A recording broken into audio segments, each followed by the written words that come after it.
Welcome to the HIV Podcast. Each week we focus on a person, historical event or pop culture moment linked to HIV and explore the story of what actually happened. I'm Sarah. And I'm Jess, and between us we've been working in the field of HIV for 40 years. Our aim is to get as many people as possible HIV educated. Welcome. Oh God, right. Do you know what? That every time, normally, neither of us speak and we just look at each other like startled rabbits. This time we've both gone for it. So I'm sorry. Welcome to the HIV Podcast. Not sure why I am wishing anyone a Merry Christmas, because it is no longer Christmas. We're in that weird period. Twixmas. People call it Twixmas, don't they? And I hate every single one of them. I mean, they might call it that, Sarah. I've never heard that. Have you not? I don't now, because every person I've seen who says it, I've just deleted them off social media. One of my criteria. Hollybobs or Twixmas? No. One of my real pet hates, Famalam. Oh, yes. Sorry to anyone that uses those. No judgment, but yeah, I just can't cope with it. No judgment from Jess. Oh, a lot of judgment from a me, lot from sorry. Sarah. It's up there though, isn't it? With people putting, checking in like a hospital and then not saying anything. Sarah McAdam is at Frimley Hospital and everyone's like, oh my God, DM me, hun. And then you get those people who clearly know what's going on that'll be like, hope you're okay after everything we chatted about, babes, thinking of you. And you're like, why is this on social media? Why? Yeah. No, those people as well. Oh, no. Anyway, we are between Christmas and New Year, and we're doing a special episode this time because we're not featuring a hero or a moment in history. We're actually going to look back at the catastrophe of the whole podcast. Oh, so you could actually say that the HIV thing that we're featuring is you and me. Oh, but not in a good way.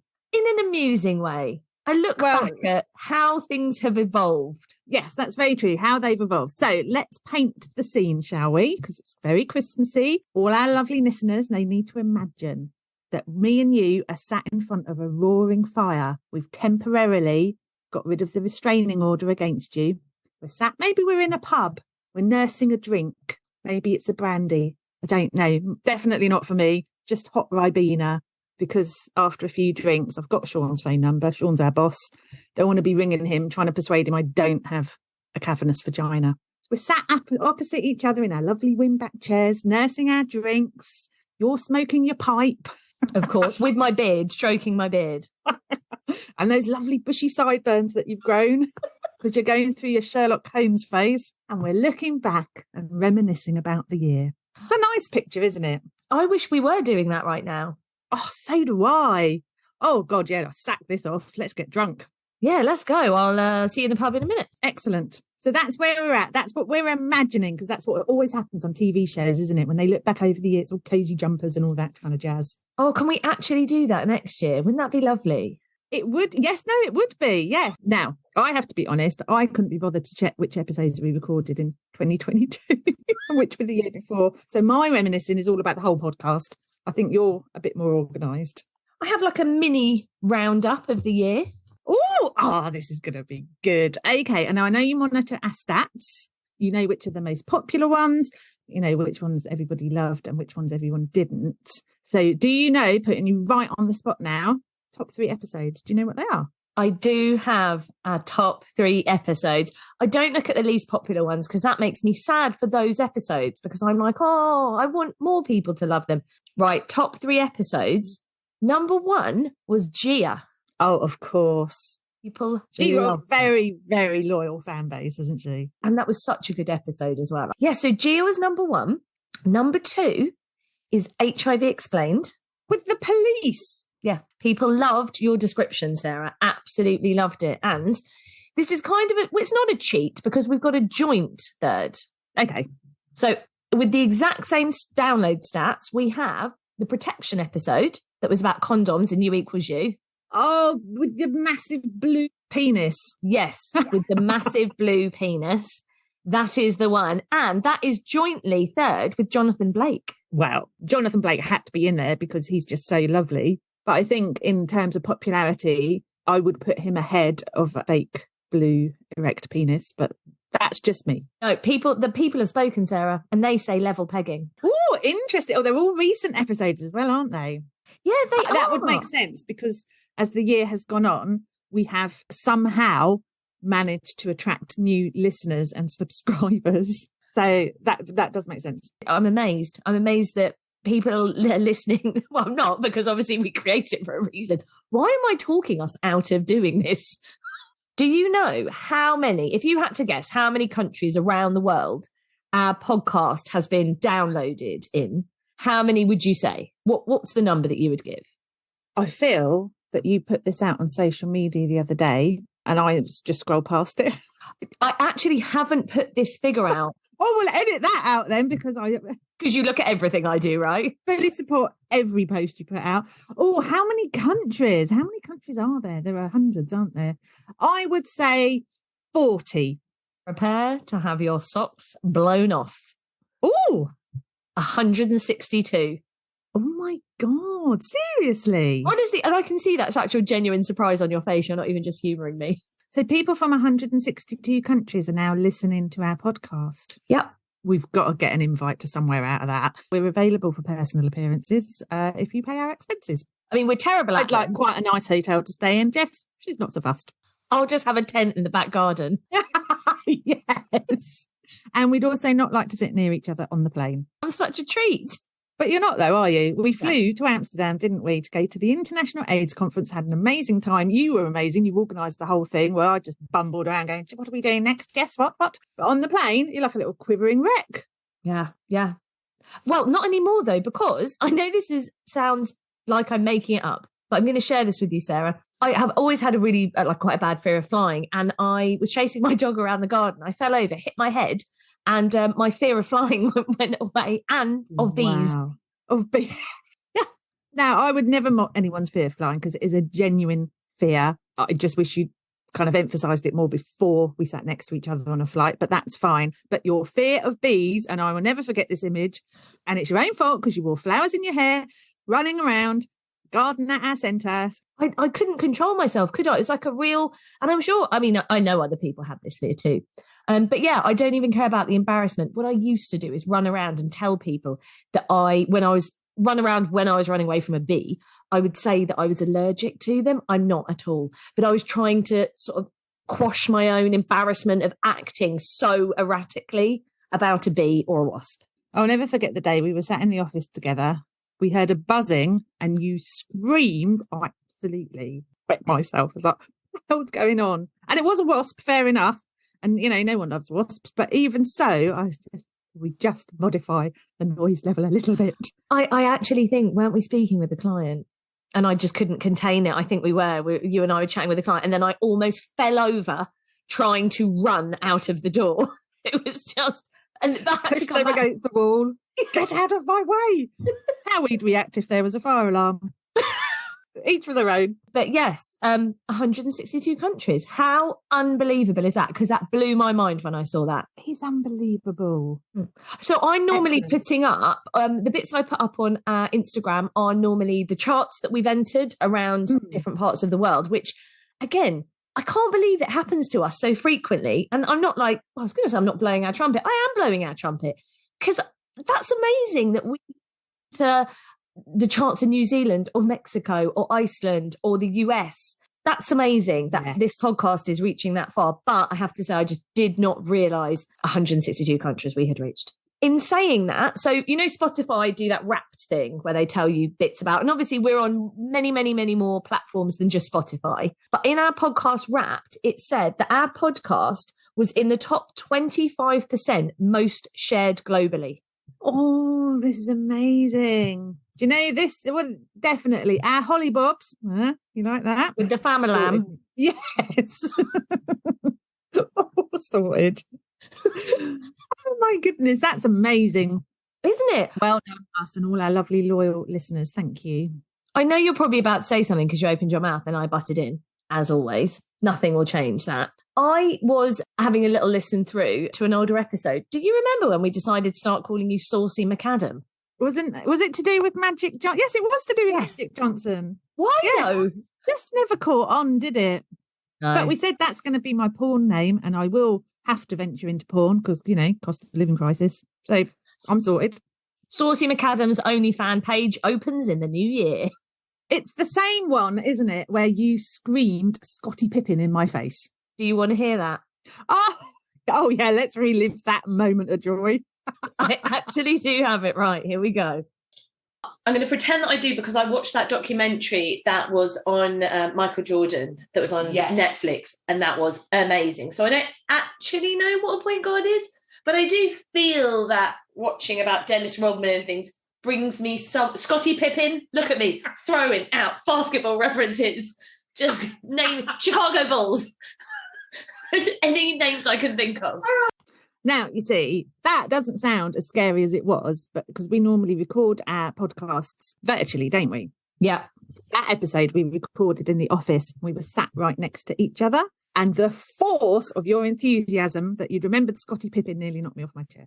Yeah, I did just yell it just straight into her face. And I had a very animated face as well. But can we just address the sound quality? How poor was that? I know, and we're sat next to each other. Started doing this podcast just ourselves. So as in, we have taught ourselves all the editing, the equipment we needed, how to publish it, how to put it out there. We did it from scratch ourselves. So we started out initially sharing one microphone. And in the first few episodes, I don't know if you remember, Sarah, I used to try and measure the distance between us with a tape measure to make sure it would pick us up equally. Amazing. I do remember we used to go into the centre, didn't we? We used to sit on the floor. It was during COVID times. We couldn't sit on our chairs because they're leather. We were worried they'd be squeaky. So we used to sit on the cold wooden floor. We were very dedicated. Weren't we? And I can't even believe how bad the sound quality was. And when I listened back and edited it, because we've always had to edit ourselves. Yeah, I can't believe how bad the sound quality was. And I didn't really notice. No, we thought it was great. This is like, this podcast is so easy. It's really not. We learned very early on, never be in the same room together. It just doesn't work. Anyway, okay, so we've got Scottie Pippen. Have you got any other favourite moments or clips because you've been listening to them? Well done, you. I do. I have a few. Are you ready for me to share some with you? Yeah, but I feel they're not going to paint me in a very good light. But that's okay. Let's do this. Okay. No, some of them are fine. This one is from right back in our Mark Fowler episode. A lot of these aren't going to be serious clips. If you've come here for the serious clips about the facts and the good information, this isn't the episode for you. This isn't the one. Switch off now. If you're here for us being ridiculous, come with us on the journey. So this one was do you know what? I will let it speak for itself and we can discuss it afterwards. Okay, so this is from the Mark Fowler episode. And this is how we decided to end the episode. Do you know how you need to play us out? I want those duffs. And that's the end, okay? We'll do the EastEnders. There's no cliffhanger. This is like we've really summed this up. It's all nice and... Oh, I can do a cliffhanger and you do the diffs, okay? Get ready. Are you ready? Go on then. Next week's HIV hero is... That's not a cliffhanger. Oh, a cliffhanger is like, get out of my house. Why is that a cliffhanger? Oh, actually, that's just a dramatic statement. Chloe. Let's just do the duffs. Are you ready? I'll do it with you. Ready? Yep. Oh, not quite in time. That'll be a treat for everyone's ears. Just kind of sums up our whole ethos, doesn't it? Really, doesn't it? We couldn't even get it chaotically planning stuff at the last second. Oh, this will be amazing. Let's do a cliffhanger. Let's do the diffs. Oh, it's not a cliffhanger, and our diffs aren't in time, but it's great. It's amazing. It made me laugh so much when I heard that because we had done the duffs earlier in the episode and I thought that was it for the duffs. And then I thought one of my favourite things is always how we sign off every episode. Because as you'll all have noticed, we never say bye. I just cut the edit and then that's it. And I quite enjoy that. We should explain why we don't see bye, why we don't see it, why we don't say bye. It's because our relationship is never ending, Jess. I came to terms with that a long, long time ago. So I don't want to say bye and get my hopes up because there you are 2 minutes later. And that's the way it should be. Another older episode, okay? So this one, and I think you will very much enjoy this one. So this is from the Lord Fowler episode. So there's a really interesting one of the very, very early episodes. And again, I'm not going to ruin it for you. I'm just going to let the clip speak for itself. the campaign headline. Now, you know I'm not a fan of it. I've never been a fan of it. But we should take into account Lord Fowler's viewpoint, because he said he had absolutely no complaints about the heading, Don't Die of Ignorance, and believes the caption was absolutely correct, because if you got HIV, it was a death sentence. So he's quoted as saying, it's all very well saying it's a bit scary, but that was the reality. That is true, isn't it? Well, it is. And actually, when I was thinking about this, I mean, sometimes the blunt approach works for some people. Mm. So as a complete aside, I'll illustrate that. I'll give an illustration of people's interpretation of how messages should be portrayed in their opinion. So as you know, my son is at school. He's studying World War II at the moment. They're looking at the Dig for Victory campaign. Now, he's only 11, as you know, and they're all asked to design their own Dig for Victory posters. So everyone's drawing fruit and veg in boxes and bags with spades, except for the little girl who sits next to him. She drew an empty box and wrote Dig for Victory or Die. I love her. Well, I feel in a former life, she may have developed Lord Fowler's HIV campaign. She should be in charge of all campaigns. Oh, she should. And they're in, year 8 now. So I wonder if she's still got that blunt approach to everything. Oh, bless her. Love that. Not messing about at all. Just like, if you don't plant your vegetables, you're all going to die. I like her logic. Super direct. Like, well, I'm not making a fancy poster, guys. Just these are the facts. So deal with it. She was the bane of my son's life. Oh, no. She just used to try, because they used to sit next to each other. She used to organise him. He didn't like it. She's quite bossy. You know, like little girls, they normally kind of really kind of switched on. And, you know, my son was in a world of his own, still is most of the time. He was so relieved. They left that school and they go to the same secondary school, but different classes. I bet he gets to be do his own thing now, be a daydreamer. Yes, just wander around with his little head in the clouds. Oh, I'm liking this. What other clips have you got for us? This is from the Val Pollard episode, which I have so many people that cite this as their favourite episode that get in touch with us. I think it's a bit like with us. I wouldn't say it's my favourite episode, but I loved this episode because Emmerdale is so bananas. It really is. So let's have a little listen to what I have picked out from our Val Pollard episode. Where does she go to share the news? Wait, the Woolpack. Yes. Really? Pub. Yes, she does. She goes to the pub. It's not dissimilar to the Mark Fowler scene where he went into the pub that we talked about and all the music stopped and then he kind of educated people around HIV. Why does everyone do everything in the pub here? Is this why everyone just thinks we're always in the pub as like British people? So everything happens in the pub. Especially any kind of big news in your personal life, straight to the pub, announce it. But now, every time I go to a pub, I'm on tenterhooks. Who's going to make a big announcement? Come on, someone's got something to say. Waiting. Yeah. You'll have to be the one. Oh, I don't know. Look, I'm even considering it. Ooh, what news can I announce in our local pub? I just feel it's just not the way. I think our local pubs are portrayed in a way that they really aren't. I feel if someone came, I know we mentioned this before, but if someone came in and did that, we'd all be like, oh, mate, keep your business to yourself, Jesus.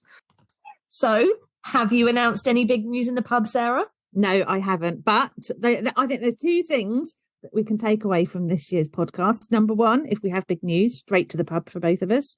And number 2, as we learned in Grange Hill the other day, in the Grange Hill episode, if you have a drama, immediately go to the toilet. Doesn't matter if you're at work or at home. The toilet is the place to go and expect someone to follow you. I might start putting together rules, like house rules.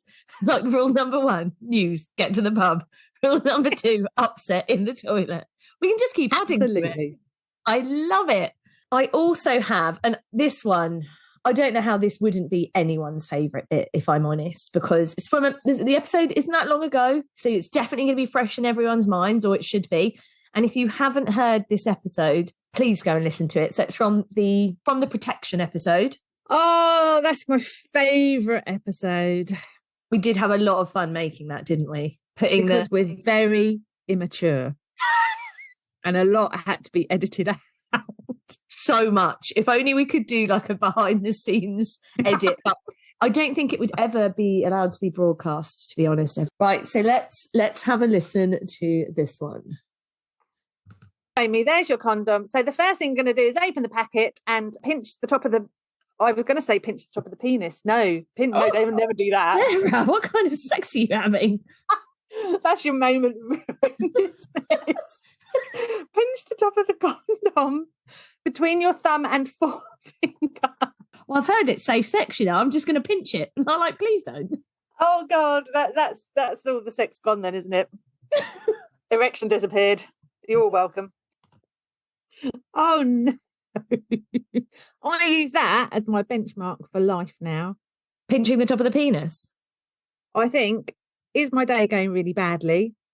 Would it be worse than having your penis pinched?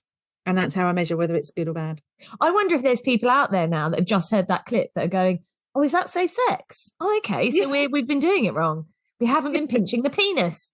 If you haven't heard that episode, like I said, do go and have a listen, because I think we even got like CSI, like black lights involved in it, like looking for sperm, the wiping of the penis. Oh, I remember. Yes. Again, more rules. Got to keep it light on. Have a really good look at that penis to make sure it's clean before you pop a condom on it. We were talking about get the wipes out, inspect the penis. Nothing makes me feel sexier than that. We're gonna revisit some of my disclaimers over the year. Oh, so you do but now we should say you have a very sultry voice. We know this, and you do tend to do more of the disclaimers than I do, because no one wants my voice shouting at them. But some of them, bit too sultry, I think. I wonder which one you're going to go for. Okay, one of them's my absolute favourite. I've got a couple. This episode contains sexual references throughout. Listener discretion is advised. I actually think that I wasn't very well and I was trying to whisper all at the same time. So that's why it's like, I'm in a microphone. I'm just listener discretion advised. It's a bit Nigella Lawson, isn't it? It so is. Yes. I don't know why I do it in that way. I think it's because you're not here. I just feel a bit silly by myself. I've got one more. Go on, do the other one. Please be advised that this week's episode of HIV Hope and Charity features mature themes such as sexual assault. Listener discretion is advised. Why do I say advised like that? It's advised. Why? You put your all into it. It's amazing. Do you know why I think that happens? Because I have to do so many takes. We all know how terrible I am when I start reading something, of getting all the words out. And actually people listening will know that I'm bad, but they will have no idea quite how bad, because what you're hearing is already heavily edited. Terrible. So by the time I've got to like this point that you're hearing, I'm being extremely serious and concentrating very hard because I balls it up all the time. I like them. You have to do all the disclaimers from now on. I might try and make them more and more sultry. Yes, you should. Yes, you should. Well, if I was wearing headphones, it's creepy. It's almost a bit like, I love ASMR, as you know, sort of the whispering noise stuff. But even I, as a lover of ASMR and like whispering and all of that, I would not, if I turn the HIV podcast on, want that suddenly in my ear. Listener discretion is advised. No one wants that. No one wants that in their ears. No, thank you. So sorry, everyone. Sorry for being weird and creepy. Don't apologise. I think they're brilliant disclaimers and they make me laugh. I know that's not the purpose of them. Not really. Whenever I hear one, I'm just like, that's Jess's best telephone voice. My telephone voice. Isn't your telephone voice different, though, to how you are in real life? Yes, but it's still quite squeaky. I don't have like a really posh telephone voice like you do, or your disclaimer voice. That's just your very, very poshest voice. I like it. Yeah, it's what I'm going for. So they are the little clips that I had picked out for us to listen over our year. There are so many that actually I thought I'm going to be here forever if I tried to pick one from every episode. So just a little selection. And we should remember, now look, you're testing my memory now. I'm going to tell you what I can remember. Some of the terms that we've come up with over the year, although probably just over the last few months, because like I said, I can't be bothered to go back further than that. Greasy penis, GP, Keith the Sheath. That was another one, wasn't it? 2 million times I've mispronounced words and you've just gone, I'm sure that's right. The count, which has reached over 1 million probably by now. Correct. You singing the jingle. Oh, that used to be a treat for everybody. Couldn't even get it right last week. I know, completely forgotten it. And I do feel I need to point out, I don't want to put a negative spin on things, but quite a lot of things haven't actually materialised. So it is part of your job role to make me happy, and you have failed. There's no historian job title, no university doctorate, no invites to be Jimmy Somerville's best friend, and where are my multicoloured robes? Oh, do you know what? It's funny. I had put a post out on Instagram saying you can ask us anything if you want. And we had a few little questions sent in. And one of the questions, Sarah ever get her doctorate? And then it says, from the early episodes. The answer is no. Nothing has materialised. Although we do get asked to speak at Reading University, but that's the nearest I'm going to get to a university doctorate. I can't even say it. That's why I don't deserve it. Multicoloured robes while doing the lecture that we're always invited to do. That is getting close, isn't it? That's close to your sort of dream. What do you think? Yes. I just wanted the robes to sweep around the office. I don't feel that I have anything that indicates authority, Jess. And you just haven't produced them. So I'm not sure a robe is going to gain more respect. Do you think not? Is this lunatic wafting around in these robes? Like, what is happening? Imagine being newly diagnosed, coming to the drop-in for the first time, and I open the door with a flourish and then waft my way. No, it's not going to work. You're absolutely right. Like a tiny little, is it called a bolero? Tiny multicoloured bolero. Oh, yeah, it's just not the same, is it? I can't sweep around in one of those. It's fine. I'm not holding any of it against you. You've had a busy year. Maybe next year, maybe next year. Tell us what other questions. Come on. But one of the other ones was, are we running out of topics? God, no. Exactly. I would say the opposite. I wouldn't almost say the opposite. It's absolutely the opposite. It's not even a joke when we say our list is ever growing. I mean, every week we add to it, and obviously we have other people add to it, like you guys, when you message us and you want to add things to it. Yeah, massive, isn't it? Who knew when we started this, we thought we'd just do sort of 12 episodes and that would be it. Yeah, now it's like, oh gosh, there are so many people that I can't wait to feature and so many topics, never ending. Like Sarah said, we've already planned over half of next year's run of episodes. That is how many there are. We used to just be like, oh, what should we do next week? No, that is not how this runs anymore. Had to get a bit more professional, haven't we? Well, we're trying. Yeah. That's the main thing. We're doing our best, everyone. The last question we have, which I know the answer to this, but what a rude question. They said, who's Sean's favourite? Oh, well, that's easy to answer. Isn't it? What did he put in your Christmas hamper?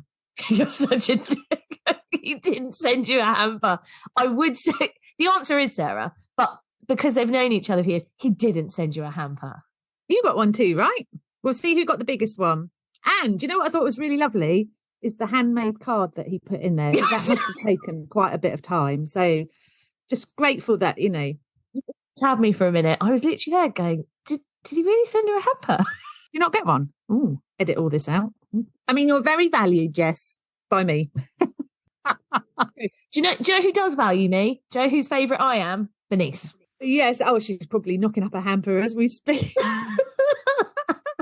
Okay, look, set the record straight, because I know Sean listens to this when he goes out on his morning walk. And he just like, no hampers have been sent. So I think we're kind of level pegging in the popularity stakes with him. Just like that someone asked that. It was like, what a fair question. That was my question. Oh, you engineered this whole thing, secretly sending them in. It's not true, because I don't know how to direct message on Instagram. I don't have a clue. Do you know the sad thing is that's actually true? It's completely unbelievable. I would have written to you and you'd have never got it because all the post strikes. Right. What else is on our little... Well, we should probably tell people what next year is kind of looking like for us, because we are kicking off with a mini-series inspired by one of our listeners, and it's all about blackmail. Yeah, I'm really excited for this mini-series. So I think, did you say it was 5 episodes? Have I turned off and I'm not listening anymore, even though we're both in a podcast together? Did that happen? Oh, it's good that people can see the challenges I face working with you. yeah, 5 episodes, mini-series, and we will be looking at everything to do with blackmail and HIV. We've had so many discussions about doing this mini-series because there are so many different facets to this and so many things to look at. So I'm very excited. And I think it's worth saying, obviously, we do shout outs for everyone and we publicise your events. We're going to pre-record these first 5 episodes. So we won't be able to do those shout outs in those, but we will keep everything and do them when we continue on with the other episodes. So don't be offended, but because, you know, we want to get them all recorded and ready for you all so we can have maybe a tiny little break. Yeah, that would be good, wouldn't it? And also, January and February are busy times in the HIV world, aren't they? Yeah. Just in general, actually, there's just a lot going on. So we will do those. So they're all done and ready to go. We're also going to look at condoms again because we are both so mature when we are discussing anything around sexual health. We will be looking at Romania and we will also look at how we change the narrative around HIV. I am excited for 2023. Oh, it's going to be good. There's some really good content. The delivery, as everyone knows who listens regularly, will be shoddy. But the content, listen to the content. That's the thing you want. That's the takeaway, isn't it? That's the main thing. If you can get past the wittering, then, you know, you're good. You're good to go. You might learn something. You know, it's like you have to put the work in, though, don't you, to get something out of it with us. They have to put the work in. It's not an easy listen. Not like some podcasts. No. Yeah, you do have to put the work in. If you switch off, if you leave 5 minutes, you'll come back and we'll be chatting about, I don't know, Sarah's robes or Jimbo, or would have gone off on some sort of tangent, cosmetologists, Princess Diana's doughy eyes. We will be somewhere else in the stratosphere and you'll be like, I walked out of the room and came back. What happened? Yeah. So, you know, like you're saying, not an easy listen, but good things in life, you know, got work for them, haven't you sometimes? You absolutely do. And as we've said many times before, have a reward when you get to the end of an episode. Reward yourself for having got through it. I think that's the main thing, isn't it? Yeah, good plan. I suppose all that's left to say, maybe some thank yous. Like a question, like maybe? Yes. Shall we thank people? Okay. Right, okay, so I will start with my thank yous and you can add anybody in that you... Actually, they're not my thank yous. You sent me an email with, we should thank these people, and I've just ripped it off and used it as mine. But I like the honesty. I like it. So we definitely need to thank Lauren and Sean and Bernice, Rita, Jimbo, Gracie, our loyal and very supportive listeners, all of you in the 160 odd countries around the world. And we should say, actually, you all play a part in our little HIV community. You've helped to build it.